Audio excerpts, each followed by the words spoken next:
A paz do Senhor, meu querido e minha querida, tudo bem com você? Aqui estou eu mais um dia, Pastor Herman Temel, para darmos continuidade ao nosso plano anual de leitura da Bíblia. E hoje vamos dar continuidade à leitura no livro do profeta Isaías, vendo aí mais algumas profecias trazidas através do profeta Isaías, direto de Deus, revelando a sua vontade, revelando coisas futuras e trazendo também esclarecimento para o seu povo acerca de tudo aquilo que já estava acontecendo e de tudo aquilo que ainda iria acontecer. Mas antes, não esqueça de se inscrever aqui neste canal se você ainda não se inscreveu. Isso vai me ajudar a crescer aqui no YouTube e a levar a palavra de Deus assim para mais pessoas. Me ajuda muito também se você compartilhar este vídeo e gostando, não esqueça também de curti-lo. Como falei, tudo isso me ajuda a crescer aqui na plataforma e a alcançar mais pessoas com a palavra de Deus. Você que recebeu o link deste vídeo compartilhado por alguém e ainda não assistiu os vídeos anteriores, é bem importante que você faça isso. Esse é um plano anual de leitura e é bem importante que você assista desde o vídeo de número 1. Para isso, você vai encontrar o link da playlist completa, tanto na descrição deste vídeo, como aqui nos cards. Você então poderá assistir desde o vídeo de número 1. Amém? Então vamos orar para podermos fazer a nossa leitura de hoje. Feche seus olhos, curva a sua cabeça. É momento de falar com Deus.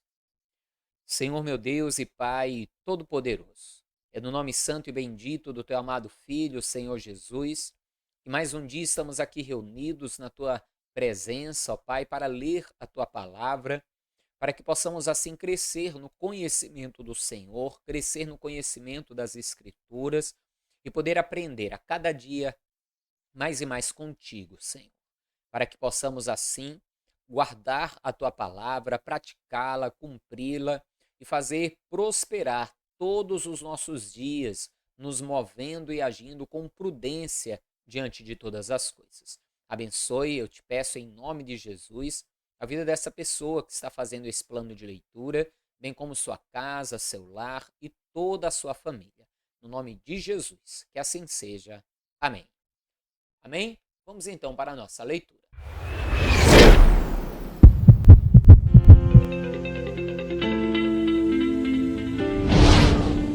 Canta alegremente, ó estéreo, que não deste à luz.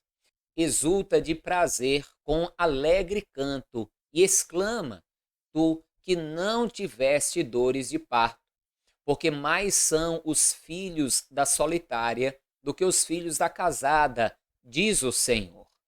Amplia o lugar da tua tenda, e as cortinas das tuas habitações se estendam. Não o impeças.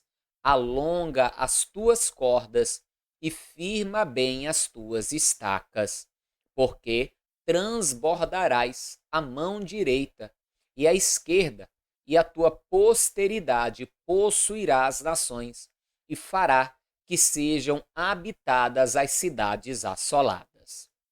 Aqui nós vamos ver neste capítulo, também no capítulo 55, a grande promessa de Deus para o seu povo e o seu progresso de Jerusalém, o progresso do povo de Deus.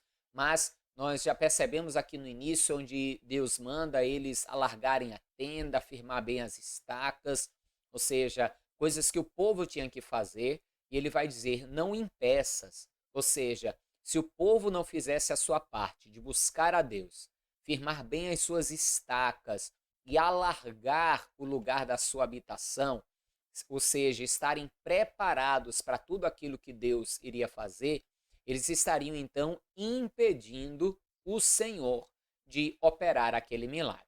Entenda, não que Deus possa ser impedido por alguém, mas ali seria uma bênção de certa forma condicional.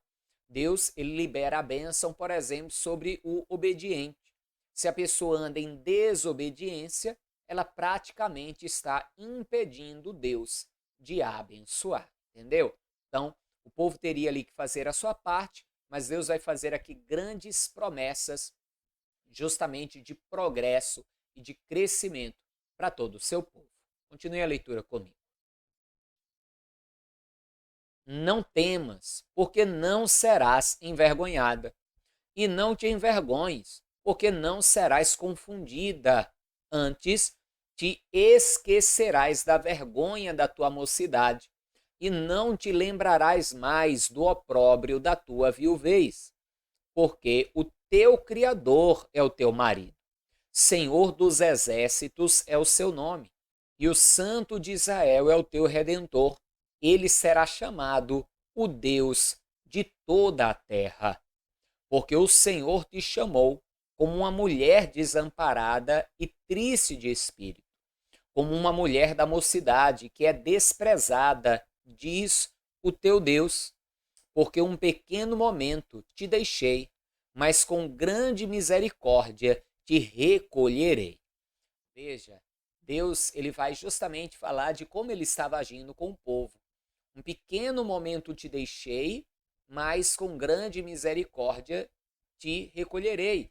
Ele fala, tu serás como uma mulher da mocidade, né? Alguém que, quando muito jovem, teve um relacionamento, depois foi deixada, desamparada, mas essa pessoa que a desamparou, este homem que o desamparou, depois torna para ampará-la novamente. E realmente Deus os havia deixado por um período para que eles viessem a pagar pelos seus pecados, pelas suas falhas, e eu ainda digo mais, né? Mais do que Deus os houvesse deixado, eles deixaram ao Senhor. E por isso o Senhor também os deixou. Por isso também o Senhor os entregou então nas mãos daqueles que os vinham para destruir. Mas ele diz que ele os deixou por um período, mas que agora os ampararia com grande misericórdia. Tudo isso falando justamente de como Deus livraria o seu povo de todo opróbrio, os libertaria e traria sobre o seu povo progresso e prosperidade. Continue a leitura. Em grande ira, escondi a face de ti por um momento, mas com benignidade eterna me compadecerei de ti, diz o Senhor, o teu Redentor.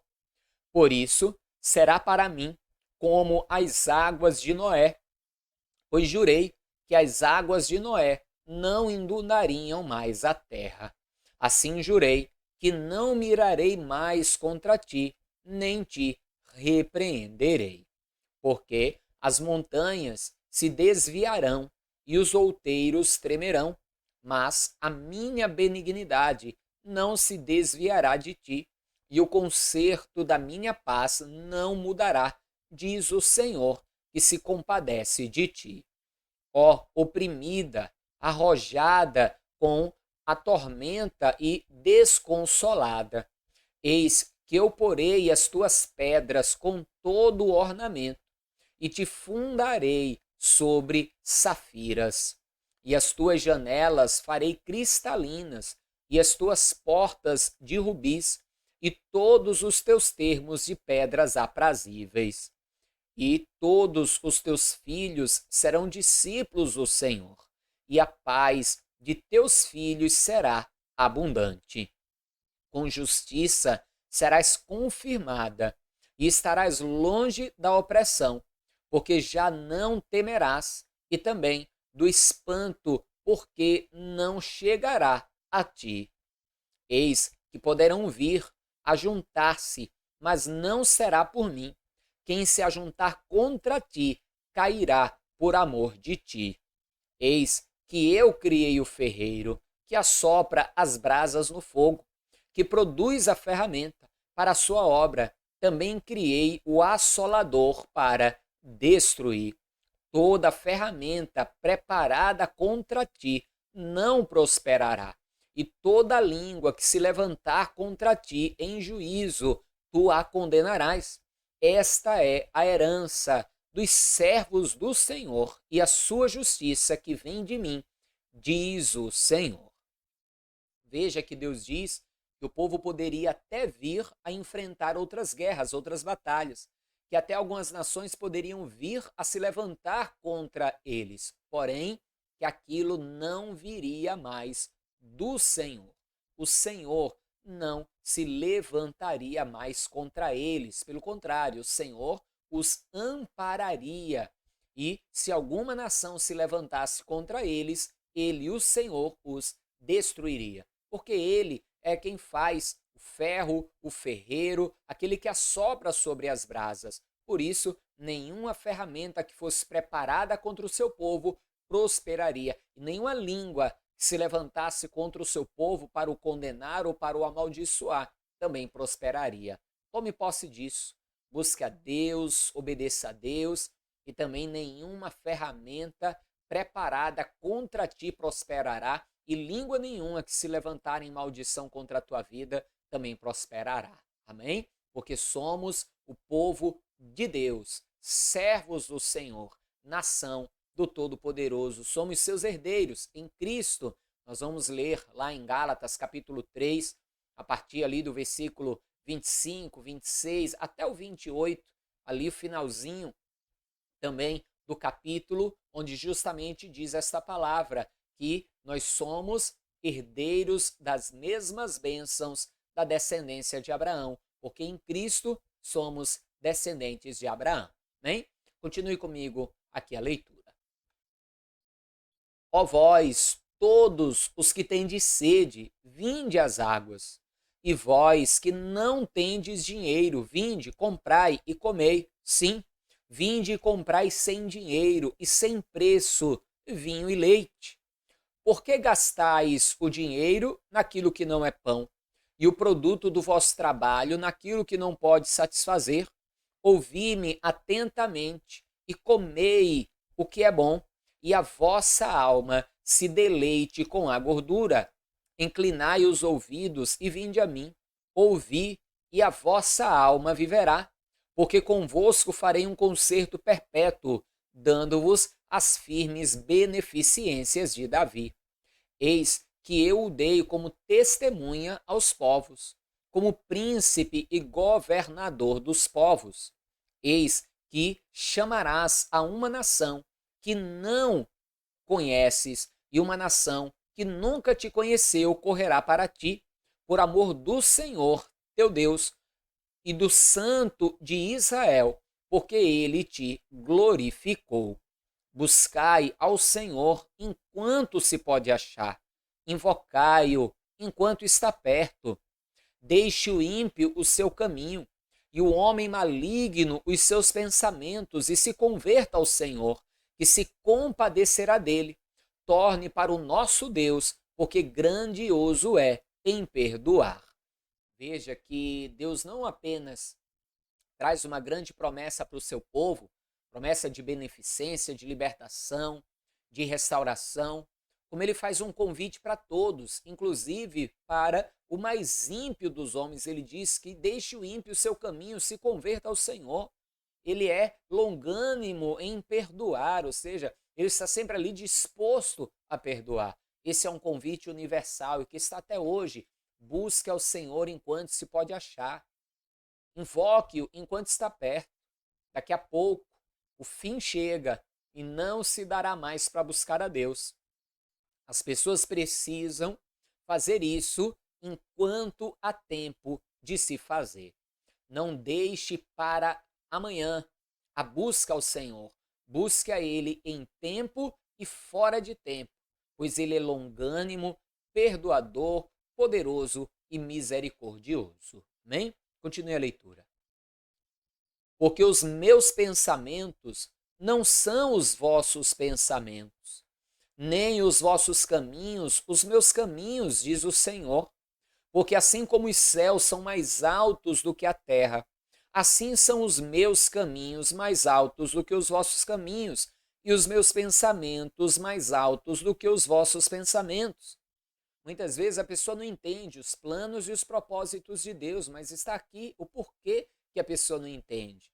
Que os seus propósitos, os seus caminhos, os seus pensamentos são muito maiores, mais altos do que os nossos. Já que Deus é quem Ele é, Deus, o Todo-Poderoso. Continue a leitura. Porque assim como descem a chuva e a neve dos céus, e para lá não tornam, mas regam a terra e a fazem produzir e brotar, e dar semente ao semeador e pão ao que come, assim será a palavra que sair da minha boca. Ela não voltará para mim vazia, antes fará o que me apraz e prosperará naquilo para que a enviei. Ou seja, o que Deus está dizendo aqui? Que tudo o que ele fala vai se cumprir, que toda palavra liberada pela boca dele com um propósito específico, esse propósito determinado por ele se cumprirá, independente de qualquer circunstância. O propósito determinado pelo Senhor naquela palavra se cumprirá. Continue a leitura. Porque com alegria saireis e em paz sereis guiados. Os montes e os outeiros exclamarão de prazer perante a vossa face, e todas as árvores do campo baterão palmas. Em lugar do espinheiro crescerá a faia, e em lugar da sarça crescerá a murta. Isso será para o Senhor por nome, por sinal eterno, que nunca se apagará. Assim diz o Senhor: mantende o juízo e fazei justiça, porque a minha salvação está prestes a vir e a minha justiça a manifestar-se. Bem-aventurado o homem que fizer isso, e o filho do homem que lançar mão disso, que se guarda de profanar o sábado e guarda a sua mão de perpetrar algum mal. Aqui tem um vídeo mais antigo, você vai lembrar quando lemos ali em Êxodo capítulo 20, quando falamos do sábado, seria aqui o mais correto, o sabá, o dia do descanso. Bem-aventurado o homem que guardar o sabá. O que era o sabá? Era um dia onde o homem descansava, mas servia a Deus. Ou seja, bem-aventurado o homem que guardar pelo menos um dia na sua semana para servir a Deus, no que diz respeito a se dedicar a Ele, a consagrar aquele dia ao Senhor, ao Todo-Poderoso.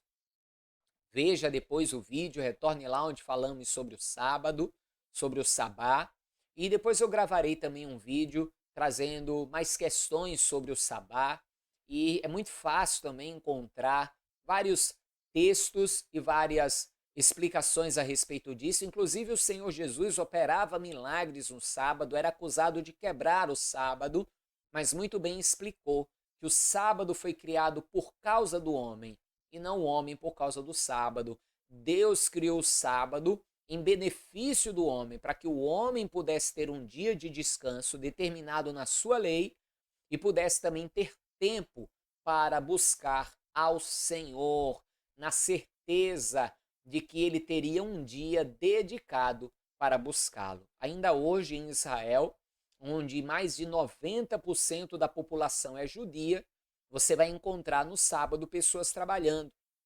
E perguntando a judeus que trabalham no sábado, eles vão dizer que guardam o seu sabá, que guardam o seu dia de descanso em outro dia da semana. Amém? Mas quanto ao Novo Testamento, a Bíblia nos diz, nós vamos ler isso em Colossenses, nós vamos ler isso em Atos dos Apóstolos, que nós não precisamos guardar o sábado, um dia na semana em específico. Mas é claro que pelo menos um dia na semana você deve se dedicar inteiramente ao Senhor. Amém? Continue a leitura. E não fale o filho do estrangeiro que se houver chegado ao Senhor, dizendo: de todo me apartará o Senhor do seu povo. Nem tampouco digo eunuco: eis que eu sou uma árvore seca. Porque assim diz o Senhor a respeito dos eunucos que guardam os meus sábados e escolhem aquilo que me agrada e abraçam o meu conserto. Também lhes darei a minha casa e dentro dos meus muros um lugar e um nome melhor do que o de filhos e filhas. Um nome eterno darei a cada um deles que nunca se apagará.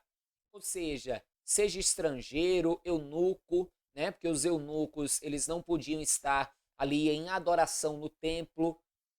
Leia isso depois em Levítico, você vai ver se a pessoa tivesse ali alguma deformidade ou coisas semelhantes. Você vai ver ali em Atos dos Apóstolos também o caso de Felipe e o eunuco etíope, né, que foi impedido de adorar, estava voltando ali para a sua terra, e Felipe encontrou com ele e o batizou. Mas Deus está dizendo que seja estrangeiro, seja eunuco, seja quem for, ou seja, que guardar a aliança com o Senhor, guardar o conserto dele, guardar a sua palavra, ele dará um lugar excelente em meio a filhos e filhas, e até muitas vezes um lugar mais excelente. E a gente sabe que tem filho que é desobediente, e o que Deus busca é a obediência. Nem?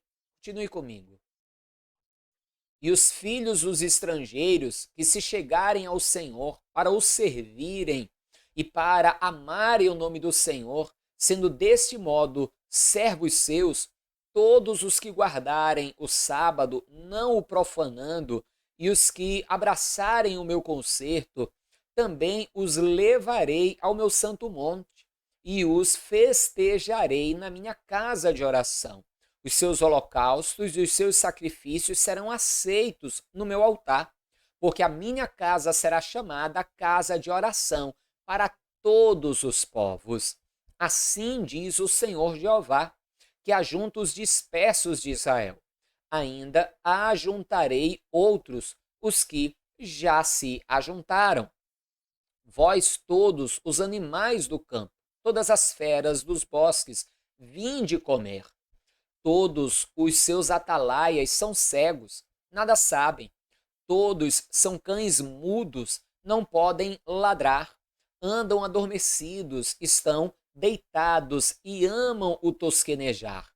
O que era um atalaia? Eu já devo ter explicado, mas eu vou falar de novo. Se não expliquei, fica a explicação. Se já expliquei, fica de novo. Atalaia eram os vigias que ficavam nas torres e eles vinham quando os inimigos vinham ao longe atacar as cidades. E quando eles viam que tinham alguém então ali ao campo, e até os que estavam na cidade, eles anunciavam a vinda do inimigo. E assim, aqueles que estavam fora da cidade podiam correr para dentro da cidade e os que estavam dentro da cidade podiam se preparar para o ataque do inimigo. Se o atalaia avisasse da vinda do inimigo e o povo não se preparasse e a pessoa viesse a morrer, o sangue daquela pessoa estaria sobre a sua cabeça, porque ela foi avisada pelo atalaia, mas não agiu, não tomou uma providência. Já se o atalaia visse o inimigo e não avisasse, e alguém viesse a morrer por causa disso, Deus cobraria o sangue do atalaia. E Deus está dizendo justamente que esses atalaias estavam dormindo, tosquenejando, ou seja, não estavam prestando atenção que os inimigos estavam vindo para atacar o povo. E hoje, infelizmente, tem acontecido muito isso, né? Muitos líderes, muitos pastores não têm avisado ao seu povo do perigo do inimigo, de como o inimigo, na sua astúcia, tem entrado dentro da igreja, tem laçado pessoas e tem arrastado almas. E esses que não estão avisando ao povo de Deus sobre o inimigo, sobre todas essas coisas que têm levado muitos à morte espiritual, esses serão cobrados por Deus. Continue a leitura. E esses cães são gulosos, não se podem fartar. E eles são pastores que nada compreendem, todos eles se tornam para o seu caminho, cada um para a sua ganância, cada um por sua parte. Que palavra atual, hein? Esses atalaias são como cães gordos, só dormem, são como pastores gananciosos que só olham para si. Eita Jesus, vai na frente, Senhor. Vamos ler. Vinde, dizem eles, traremos vinho e beberemos bebida forte. E o dia de amanhã será como esse, e ainda maior e mais formoso. Veja, convidavam as pessoas para o vinho, para a bebida forte, para aquilo que embriaga, para aquilo que tira a pessoa da sobriedade. E muito tem sido feito igual dentro dos templos, das casas de oração. As pessoas estão sendo ludibriadas, estão sendo envolvidas em um espetáculo, ao invés de estarem sendo avisadas da presença do dia mau, da presença do inimigo. Continue a leitura. Perece o justo, e não há quem considere isso em seu coração. E os homens compassivos são retirados, sem que alguém considere que o justo é levado antes do mal. Ele entrará em paz. Descansarão nas suas camas os que houveram andado na sua retidão. Mas chegai-vos aqui, vós, filhos da agoureira, semente de adultério e de prostituição, de quem fazeis o vosso passatempo, contra quem escancarais a boca e deitais para fora a língua. Porventura, não sois filhos da transgressão, semente da falsidade, que vos esquentais com os ídolos debaixo de toda árvore verde, e sacrificai os filhos nos ribeiros, nas aberturas dos penhascos, nas pedras lisas dos ribeiros, está a tua parte. Estas são a tua sorte. Sobre elas também derramarás a tua libação, e lhes oferecerás ofertas. Contentar-me-ia eu com essas coisas? Sobre os montes altos e levantados põe a tua cama, e a eles sobes para oferecer sacrifícios. E detrás das portas e das ombreiras pões os teus memoriais, porque a outros mais do que a mim te descobres, e sobes e alargas a tua cama, e fazes concerto com eles, amas a sua cama, onde quer que a vês. E vais ao rei com óleo, e multiplicas os teus perfumes, envias os teus embaixadores para longe, e te abates até os infernos. Na tua comprida viagem te cansaste, mas não dizes, não há esperança. O que buscavas, achaste, por isso não adoeces.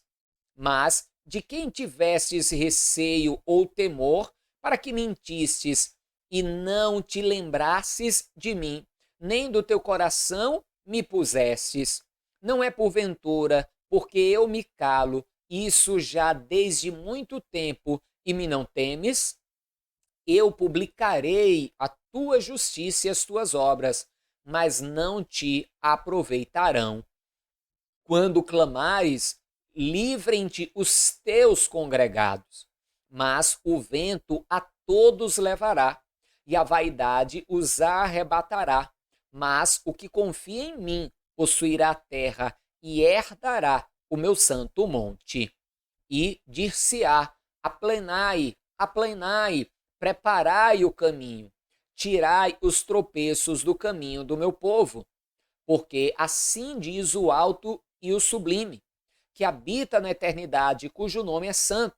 Em um alto e santo lugar habito, e também com o contrito e abatido de espírito, para vivificar o espírito dos abatidos e para vivificar o coração dos contritos. Porque para sempre não contenderei, nem continuamente me indignarei, porque o espírito perante a minha face se enfraqueceria, e as almas que eu fiz. Pela iniquidade da sua avareza, me indignei e os feri. Escondi-me e indignei-me, mas rebeldes seguiram o caminho do seu coração. Eu vejo os seus caminhos e os sararei. Também os guiarei e lhes tornarei a dar consolações aos seus pranteadores. Eu crio os frutos dos lábios. Paz, paz para os que estão longe e para os que estão perto, diz o Senhor, e eu os sararei. Mas os ímpios são como o mar bravo, que se não pode aquietar, e cujas águas lançam de si lama e lodo. Os ímpios, diz o meu Deus, não têm paz. Clama em alta voz, não te detenhas. Levanta a voz como a trombeta e anuncia ao meu povo a sua transgressão e à casa de Jacó os seus pecados.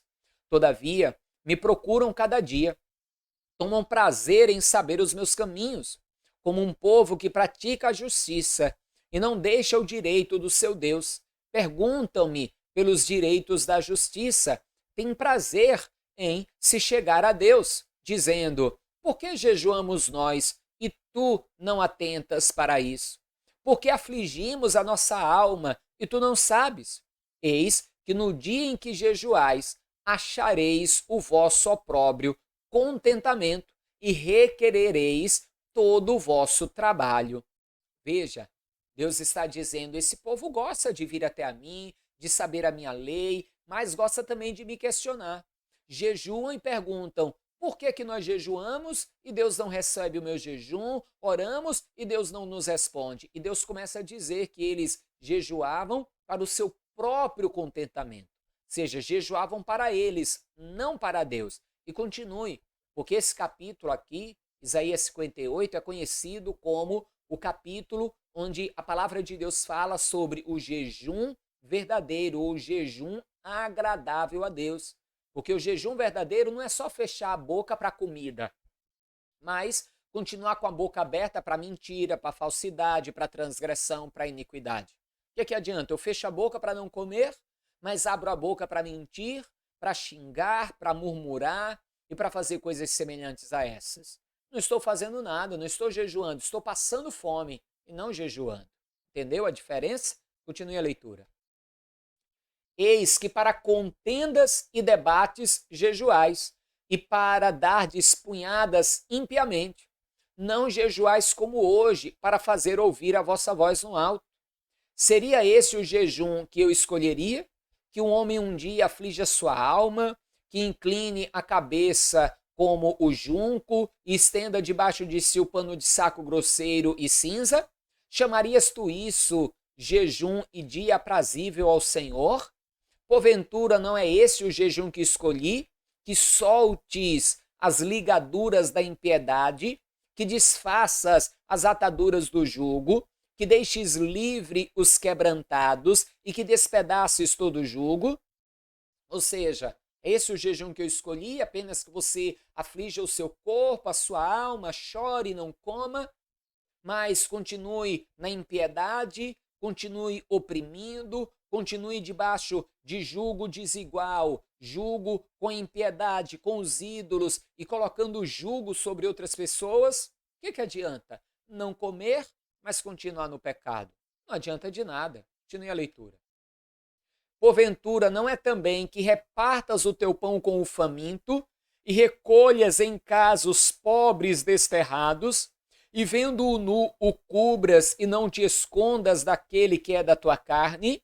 Então romperá a tua luz como a alva, e a tua cura apressadamente brotará, e a tua justiça irá diante da tua face, e a glória do Senhor será a tua retaguarda.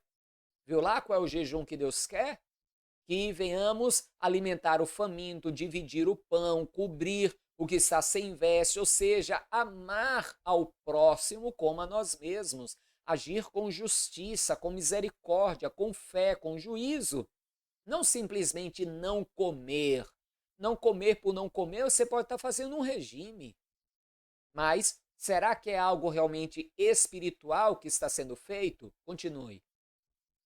Então clamarás e o Senhor te responderá. Gritarás e ele dirá: eis-me aqui. Acontecerá isso se tirares do meio de ti o jugo, o estender de dedo e o falar de vaidade. O que é o estender de dedo? Está apontando para os outros, mas não olha a sua própria iniquidade, seu próprio pecado. Continue. E se abrires a tua alma ao faminto, e fartares a alma aflita, então a tua luz nascerá nas trevas, e a tua escuridão será como o meio-dia, e o Senhor te guiará continuamente, e fartará a tua alma em lugares secos, e fortificará teus ossos, e serás como um jardim regado, e como um manancial cujas águas nunca faltam. E os que de ti procederem edificarão os lugares antigamente assolados, e levantarás os fundamentos de geração em geração, e chamar-te-ão reparador das rupturas e restaurador de veredas para morar. Se desviares o teu pé do sábado, de fazer a tua vontade no meu dia santo, e se achares ao sábado deleitoso e santo dia do Senhor digno de honra, e se honrares não seguindo os teus caminhos, nem pretendendo fazer a tua própria vontade, nem falar as tuas próprias palavras, então te deleitarás no Senhor e te farei cavalgar sobre as alturas da terra e te sustentarei com a herança de Jacó, teu pai, porque a boca do Senhor o disse. Amém, amados? Aprendeu aí? Muitas pessoas perguntam: ah, pastor, como ficar livre de maldição? É simples, só tem um segredo para a maldição. Primeiro, que em Cristo ele se fez maldito por nós. Então, em Cristo toda maldição é quebrada. E segundo, quer estar livre de maldição? Não é oração de quebra de maldição, não é campanha de quebra de maldição, nada disso. Para ficar livre de maldição é só obedecer a Deus, só isso. Obedeceu a Deus, a palavra de Deus diz que não há nenhuma maldição que possa prosperar contra você. Como um passarinho no seu voo, como uma andorinha no seu vaguear, a maldição sem causa não prosperará. Amém? Então obedeçamos ao Senhor, façamos o jejum verdadeiro, espiritual, agradando a Deus todos os dias e verdadeiramente alcançaremos dele os lugares altos da terra e viveremos a sua bênção. Amém? É isso aí, então, encerramos por hoje a nossa leitura. Não esqueça de compartilhar esse vídeo, já curtir também esse vídeo. Tudo isso me ajuda a crescer aqui no YouTube, a alcançar mais pessoas com a palavra de Deus. Forte abraço, a paz do Senhor. Até amanhã e viva Ele. Viva Jesus!